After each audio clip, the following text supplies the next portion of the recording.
السؤال يقول هنا: الذكر باللسان والحضور بالقلب، أين موضع المراقبة؟ هذه المراقبة في القلب. المراقبة أن تغمض عينيك وتراقب الله تبارك وتعالى.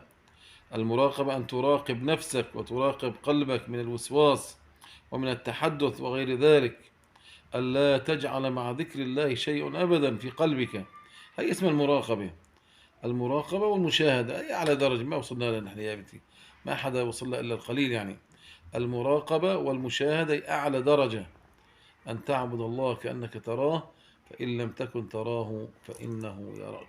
إن كان في إخلاص في الذكر وكان في صدق بينك وبين الله سبحانه وتعالى، فهذا الفتوحات بينك وبين الله سبحانه وتعالى. يعني من الذاكرين من وصل إلى الله سبحانه وتعالى، ومنهم من وصل إلى الفتوح، ومنهم من لم يصل إلى نفسه. نعم، فالذكر هو قبول من الله تبارك وتعالى. كلما أخلصت لله تبارك وتعالى في الذكر كان لفظ الجلالة، وإن كان التوحيد أو كان التسبيح كان الأجر أعظم.